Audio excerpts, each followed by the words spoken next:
Penglimbak narkoba ring Bali mejantan banget ngosahang. Hukum pidana sani kemargian selami puniki kejantan nang nenten ngicen rasa kapok.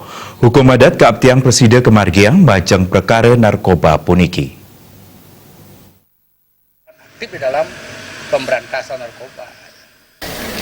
Parindikan punika kebausang anggota DPRD Bali Bagus Witra Wirawan.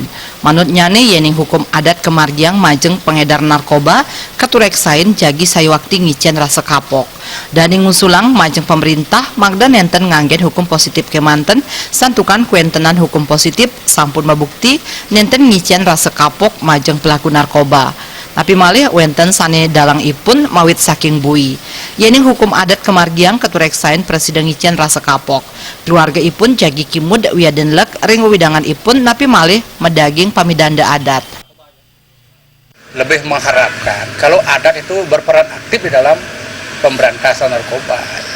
Karena kan kita sekarang melihat cenderung yang terlibat narkoba itu justru generasi muda, anak-anak yang naik ke dewasa itu.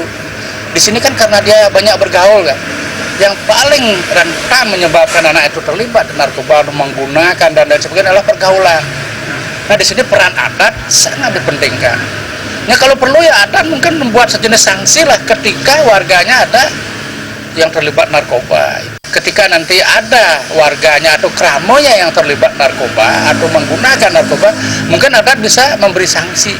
Tentu sanksinya disesuaikan kan gitu. Nah di sini akan ada efek jerah lah dari warga, dari keluarga, karena ketika sanksi adat diberikan itu akan membuat malu keluarga gitu. Makanya sanksi adat sangat perlu menurut dia. Bagus Witra Wirawan ngewowohin hukum adat puniki taler mangde kapikayunin becik tanpa kedagingin pabuat sanekaon menjalaran antuk paruman desa. Yening sampun kemargiang yayah rene taler jagi sayan turekse majeng pagubugan pianak ipun. Anggara Tanah, Bali TV.